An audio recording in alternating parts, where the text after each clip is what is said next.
This conference will now be recorded.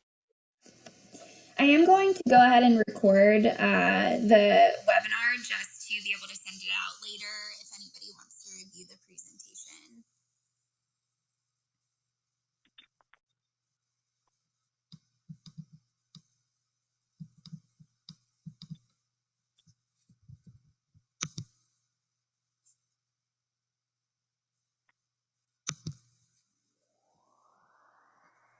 Perfect. Well, Megan, is it okay to go ahead and get started, or do you want us to wait for a couple more minutes? Yeah, go ahead. I think it's great. Okay, perfect. Awesome. Well, good morning, everybody. I appreciate you all signing on to learn a little bit more about virtual interviewing. And absolutely thank you to Megan for asking us to present on this topic. We're so thankful to be partnering with DFS this year, and this is a really great topic to talk about, especially given all of the current events that are happening around us right now. So I do want to note a couple of things before we jump in. If you could please just keep your microphone muted throughout the presentation. If you have questions, you should be able to find at the top right there is a chat button where you can chat any of your questions that you might have, and then Jenny and I can address those at the end of the webinar. So feel free to share your video if you feel comfortable. If you don't, that's absolutely fine as well. But I'm going to go ahead and share my screen and share the presentation so you all can see it. And for people who are calling in, is there a way that we can get access to that? Access to the presentation? Yes, ma'am.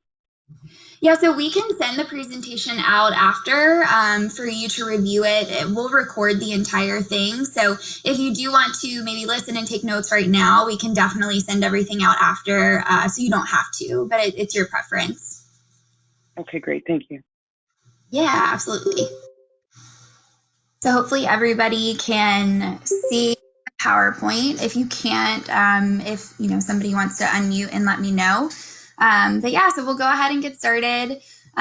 Just wanted to kind of give you an overview of what we will be talking about today. So Hey Marley, for some reason it's like it wasn't lining up correctly. I don't know if anybody else had that issue. Maybe try it again. I don't know if it's the formatting thing. I had the same thing. Okay. Let's see here.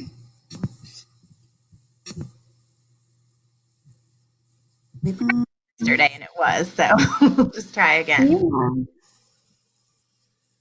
Yeah, absolutely. Hold on one second.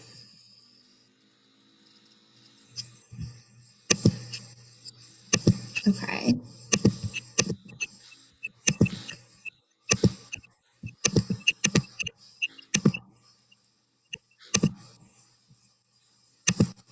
Can everybody see it now? Is it pulled up, Jenny? Yeah, it looks a lot better now. Okay, perfect. Awesome. Yeah, well, we want to get started just kind of by addressing what we'll be talking about today. So pre-interview preparation, which would be updating your LinkedIn profile, updating your resume to best showcase your work experience. And then we'll also dive into all things to do with virtual interviewing. So research and practice, dressing professionally, creating an interview setting, testing your computer software, the actual interview, and then thanking your interview and some more post-interview tips. So to dive into interview preparation, we think it's a great idea to, if you haven't already or if you don't have a LinkedIn, go ahead and create one or update your current LinkedIn profile with accurate details regarding your work experience. That could be adding all of your positions to your work history. You could be adding education, making sure that your dates that you've worked are updated and accurate. Oftentimes when recruiters are sourcing, utilizing LinkedIn, they are looking at those dates to see if somebody's actively working or maybe they are searching for their next position. There's also a way on LinkedIn, which not many people know about, to share that you are open to new opportunities. So you can do this in your settings in your LinkedIn profile. So you can click in your settings, scroll down to your job seeking preferences, and then you can click yes to letting recruiters know that you are open to new opportunities. So this will only let recruiters know. It wouldn't let anybody know in your current company or any peer or employee that you're working with. This is a great way for recruiters to see that you are actively looking for something new, and you can even specify if you're open to relocating to a certain area. You can specify what type of industry or what type of actual position you're looking for. So we would definitely recommend that everybody do that for sure. And then also with your LinkedIn profile, I think it's important to thoroughly complete the skills section. So that's adding any type of software experience that you might have. So Microsoft, could be Excel, any type of interpersonal traits that you feel like you possess, like leadership or team building, different things like that. Oftentimes, recruiters and employers will search based on a specific skill set. So as thorough as you are on that will make your profile much more likely to be viewed based on a specific search. And then from there, definitely updating your resume, which I'm sure you all have had a lot of training on, but clearly outlining your objective, your education, your work experience, and your skill set on your resume is important. Listing clear action-oriented bullet items that provide examples. So for example, somebody that was in an administrative position might say they perform routine clerical tasks such as scanning, copying, and filing. This is very action-oriented. It's brief, but it also showcases what you're doing in your current position. Updating and ensuring all the dates are accurate on your resume. This goes the same as LinkedIn. It's important to make sure that all of your dates are accurate, as recruiters or employers will be looking at tenure or whether or not you are actively working in a position. And then another thing that not a lot of people do is to tailor your resume to each position that you're applying for. So oftentimes you will be submitting the same resume to a wealth of positions when you are kind of actively job searching, but we think it's really important to focus on that position, maybe pull out some of the key buzzwords in that job description that you could then add into your resume to kind of make it more visible or make it look like it applies even more to the position. So oftentimes we'll suggest adding an objective or maybe a summary of what you would be looking for in a new opportunity, and that's kind of where you can state a few of those key points from that job description of why you're interested in that type of role. We think that would help with resumes being viewed. Oftentimes, so many people apply to positions, and if there aren't those key attributes on your resume that align with the role, it might not be viewed. So those are just a few things that we think are great to do while you are actively searching for a new role or while you are ramping up to start searching for a position. But from there, diving into actually interviewing and preparing for an interview, there are things that we wanted to address. So once you have obtained the interview, you are preparing, we think it's important to research and practice. So you want to research the company and the person that you're interviewing with. You can do this on LinkedIn. Most companies will have their own profile giving a brief synopsis about what they do. Same thing, look at that. The person that you're interviewing with, look at their LinkedIn profile, look at their background, what they've done. You can also just do a simple Google search if you don't have LinkedIn or maybe aren't open to utilizing LinkedIn. Look at the company website, maybe look at their staff directory and learn a little bit about that person that you will be meeting with. And then review the job description. So this is really important for an interview.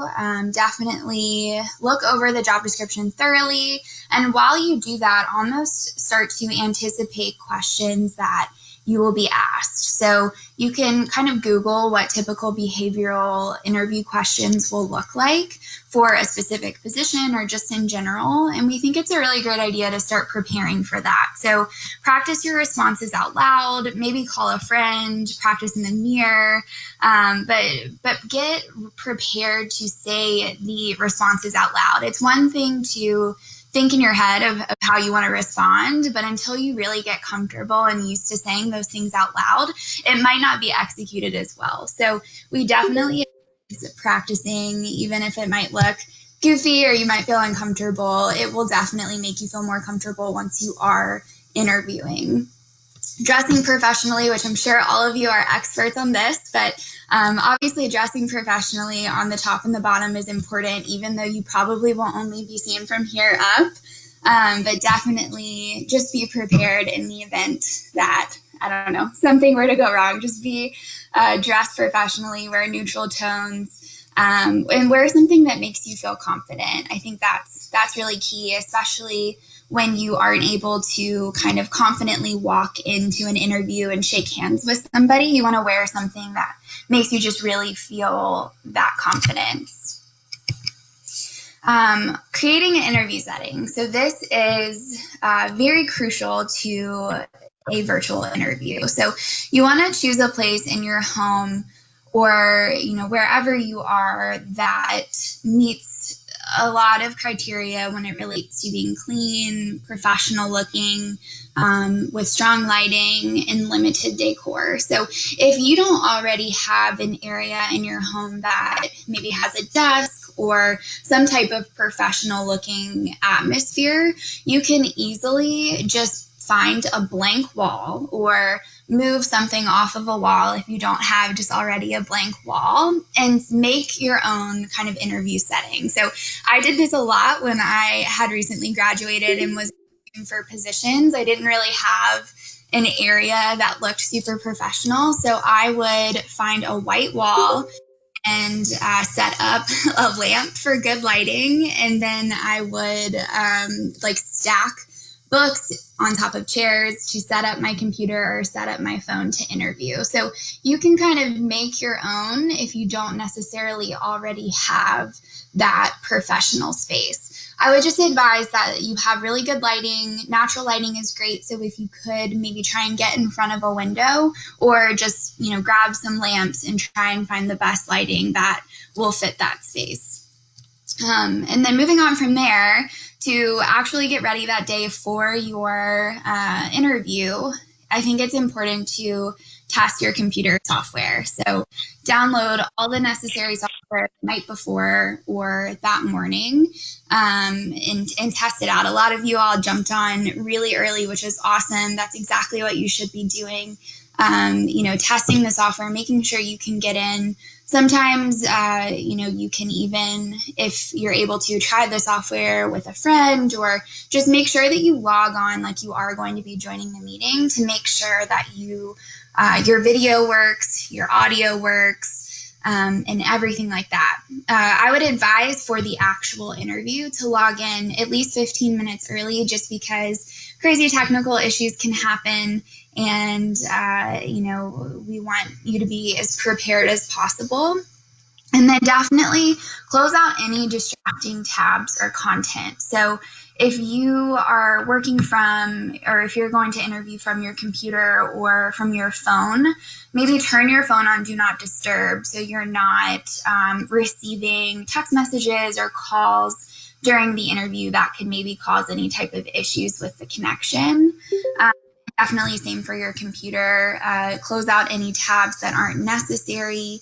I would recommend if you wanted to have the job description pulled up reference during your interview, I would recommend almost printing it or maybe writing down the key points rather than having it in another tab, just so it doesn't look like you're distracted while you're interviewing during the interview.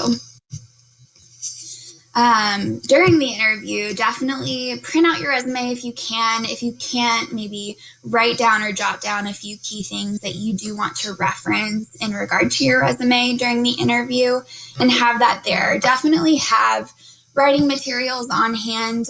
We love it when people take notes and ask questions. We find that is, you're actively and consciously really interested in the opportunity and wanting to learn more about it. And so I think that's important, even virtually, if they can't necessarily see you taking notes, just to have that and to actively jot down a few things that might develop into questions once the interview kind of concludes. We recommend using body language that shows that you're engaged. This is, difficult when you are interviewing through a computer or through your phone, but definitely, nod and stay engaged with the person that you are connecting with, smiling or maybe referencing that you understand what they're saying or understand the question. It's also important.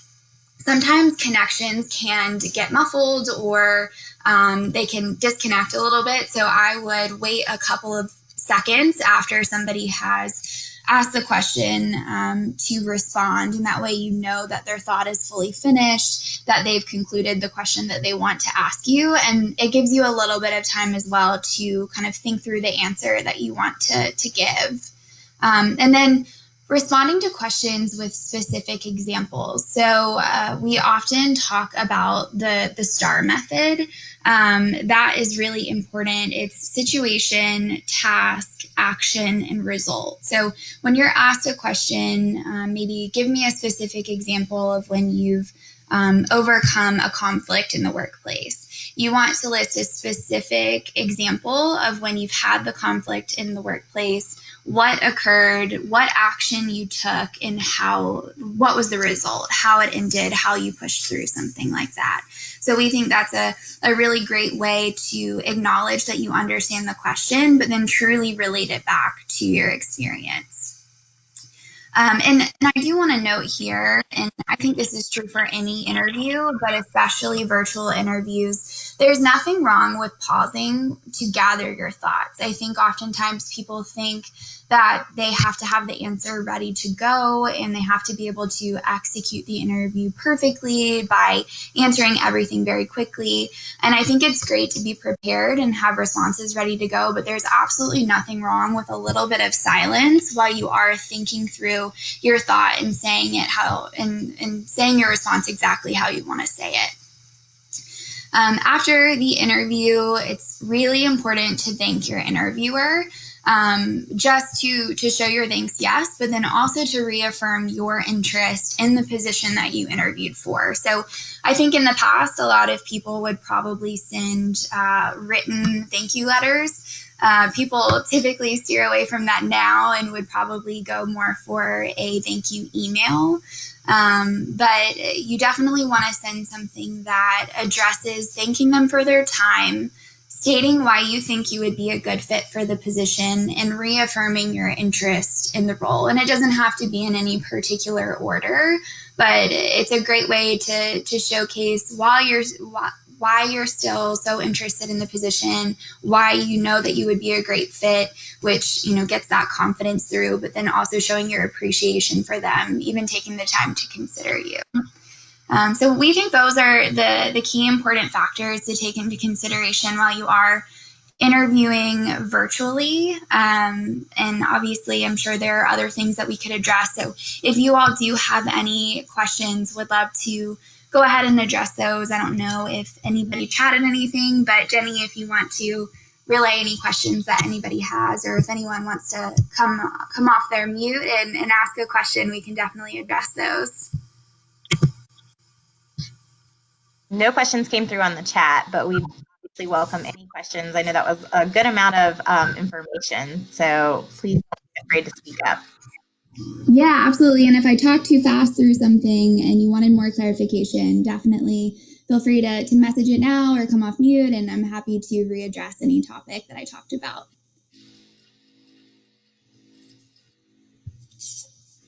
I have a question. Yeah. My question, I've been a long-term stay-at-home mom, and different people have recommended that I should get any job to show that I have recent work experience. And then other people are saying, no, you should really get a job what you want to get a job. Again, I don't have any recent work experience. What do you recommend in my case? Yeah, absolutely. So I think it really depends on what you are looking for long term.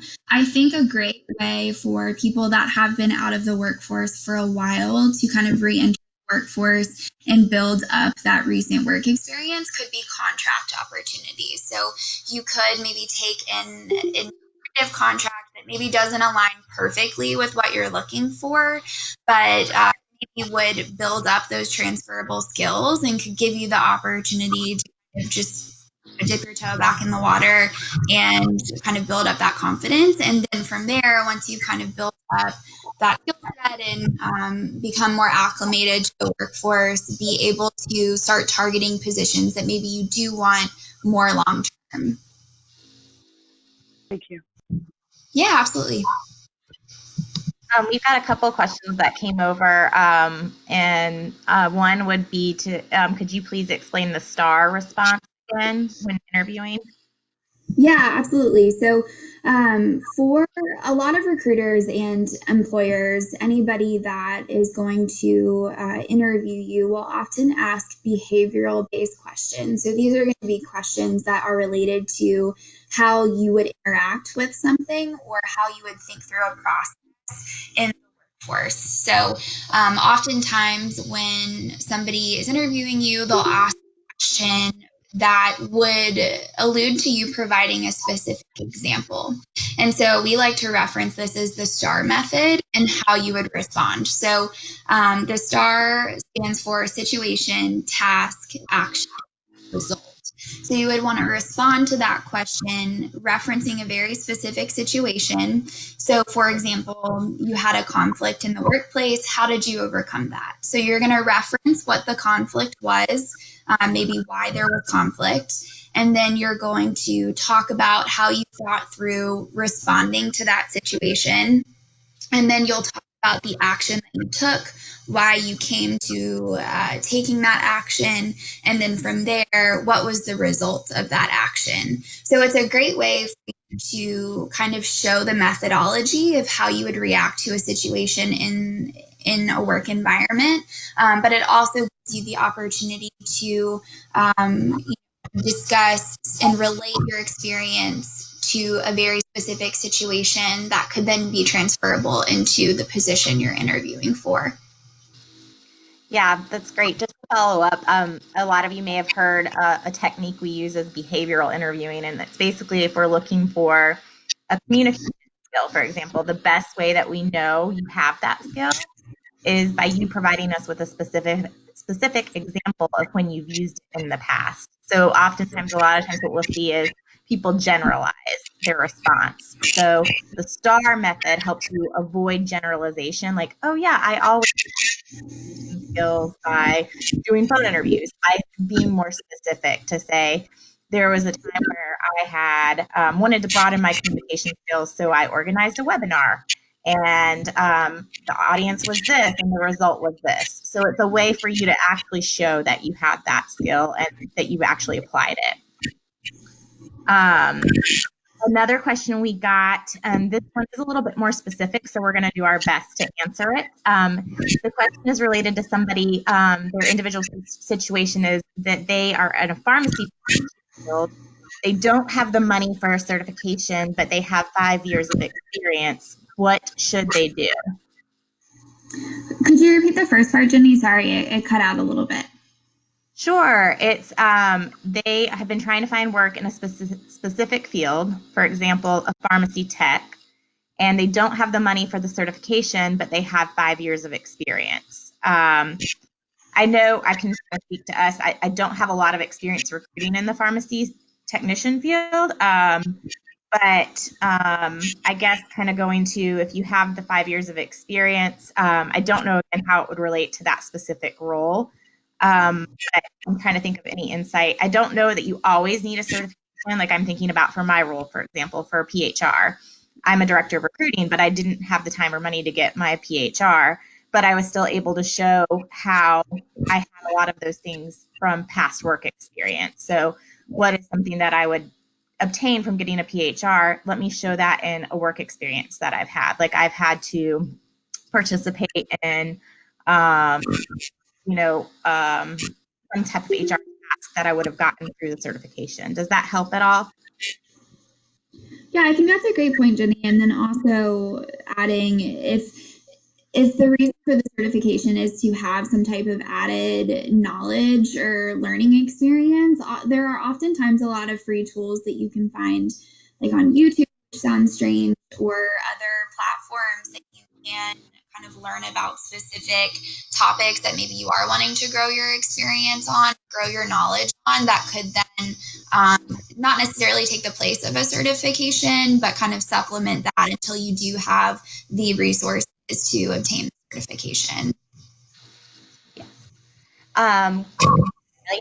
We had another question come in. If you don't have an email for the person that you're interviewing with, in that case, would it be appropriate to send a thank you note via LinkedIn? Yeah, absolutely. I think that's a great idea. I would also suggest, I think it's hard for virtual interviewing because typically people will give you their business card after they've interviewed with you in person. But there's nothing wrong with asking for that email to send a follow up. I think they would appreciate that. But absolutely, if you want to send it through LinkedIn, I think that's a good idea. A lot of times too, a little research, some people have their email on their LinkedIn, so you can always check their LinkedIn, or if you look up companies, you can try to find an email, but if you don't have that, or they're not able to give it to you, then you can still definitely message them. When you go to connect with somebody on LinkedIn, there's an option to add a note, so you can send a connection request and then type in a note saying thank you for your time. I'm very interested in the position that we spoke about today.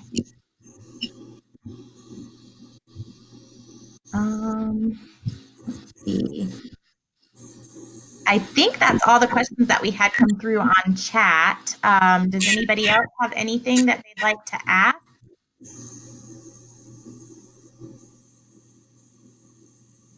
We did have one more. Is it okay to ask why you weren't selected? Marley, I know you probably get this question a lot. How do you feel about that question? Yeah, I think it's great. I would maybe phrase it more as, are you able to provide me with any additional feedback as to why I wasn't selected for the role that could then later aid in your interviewing in the future? So I would almost pose it as you're asking for,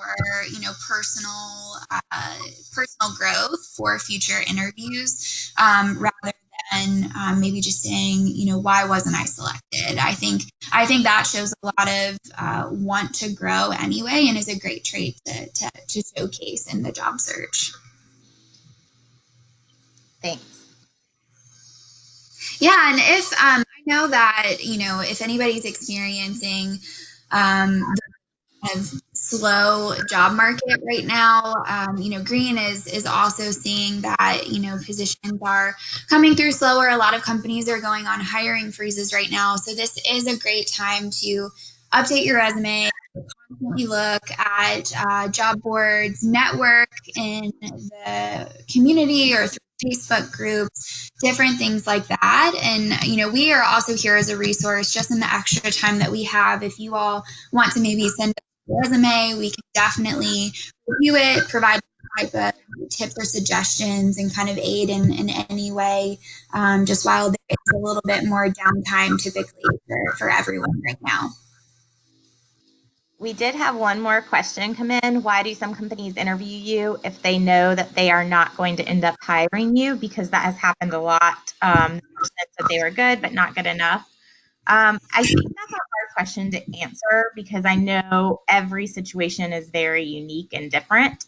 I'm not going to sugarcoat things. I know that's happened in our world too. We may go through with 3 interviews for a position, and then due to unforeseen circumstances, things change, right? So the position on hold, or at the last minute, an internal candidate or a referral comes up. So I wouldn't say that it's always that they didn't have the intention of potentially moving forward with you as a candidate. But just like things change in our world, obviously we're all experiencing this change. This has impacted some of our positions right now. We had a lot of interviews moving forward, and then this whole situation happened, and now a lot of things have been put on hold. Obviously, that's a current situation we're in now, but that does happen a lot of times with companies. So there may be something going on behind the scenes that we're not sure about.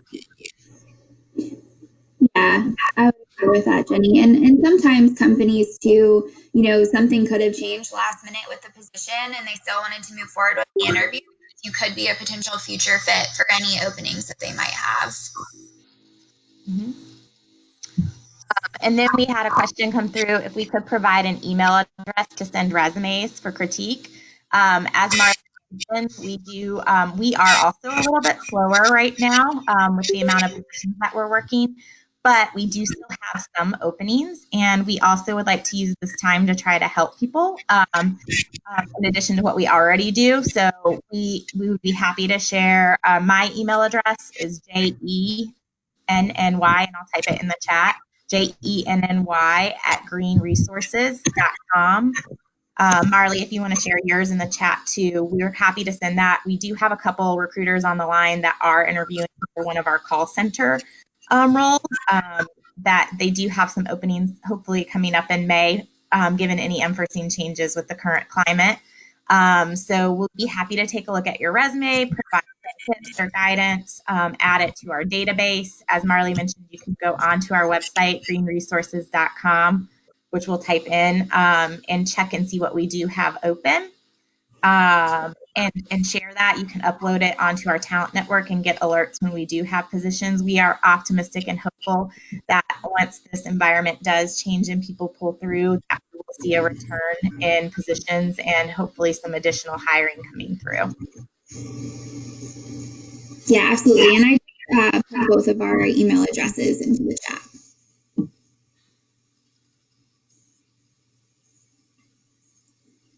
Awesome. Well, if there aren't any other questions, Megan, was there anything you wanted to add or anything else that you wanted us to reference? We have a question come through. Sorry, Marley. It says, do you think it is helpful to describe your personality or how you engage with folks, since folks can't necessarily see your true body language online? Yeah, I think you almost kind of incorporate that in when you're responding to questions using the STAR method. So like Jenny was saying, when you are trying to showcase that you have really great communication skills, you can say, I feel that one of my strongest skills, my ability to communicate with people. And then you can kind of give a little bit more of a personal touch to your personality while you are still kind of staying on task and responding to the question. And oftentimes, employers will be asking you questions that aren't necessarily behavioral. It could be, what do you like to do in your free time, or different things like that. So you can definitely elaborate on, those other aspects of your personality in those types of questions as well. Yeah, I agree with Marley. I think too, if you have a hobby or a skill that's relative to that position, it's definitely a good idea to share it. Again, that goes back to tailoring your resume or your interview to the position you're applying for.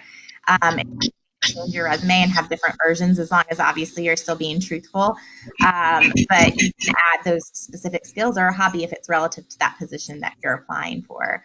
I've even seen some people, they've got the strength finder share their top strengths, and I think that's definitely appropriate, especially if the strengths align with the skill set that the company is looking for. And then we had one more question come in. Do you think there are more chances of getting hired if you have a referral? One do if you don't know someone in that company. Just to quickly add that is, I think, helpful if you know somebody within the company, but that's also not always going to be a possibility. LinkedIn is fantastic for this, though. If you really get comfortable using LinkedIn, you can kind of go in and see if you have a second or third connection to see if it works within that organization. Be aware, though, that sometimes, like I have had LinkedIn for a while, and sometimes I may have had a connection that I made 5 years ago that I don't know that well. So also be comfortable if somebody's like, hey, can you introduce me to that person? If that person's like, I don't know if I'd be the best person to introduce you. It's still a great place to start, though.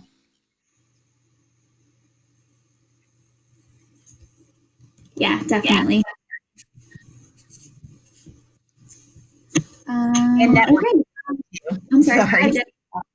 I was looking for networking groups or anything like that. You can see if there's any common groups that you could join, or getting even networking is still possible in this current environment. I know a lot of places are doing like things like this, webinars or virtual chats. So you can still join in some online networking right now. Yeah, I think there's a Networking Women of the Triangle group on Facebook also to look at that I know a lot of people are involved in, and sometimes they're posting about positions, but sometimes they're posting about just the struggles that they're going through right now. And it's nice to be able to read things and know that you're not the only one going through some of those similar struggles, and just being able to relate to people, it can be really reassuring. Marley, thank you so much for agreeing to put all this information together. I hope that everyone found it helpful. In the interest of time, we want to make sure we respect everyone's time right now in case you do have an interview or something to run off to.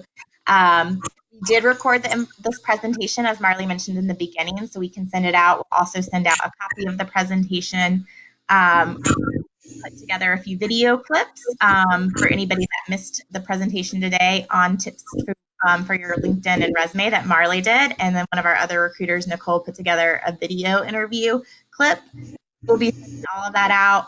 And we also have a lot of great content that expands even further, especially with the current climate that we're all in right now on our website. So I'll add I'll add our website there at the end if you guys want to visit. If you want to reach out to me and Marley with any questions, we're happy to help during this time. Yeah, thank you, everybody. Thank you. Have a great rest of your week. Thank you very much, guys. Yeah, absolutely. Thank you.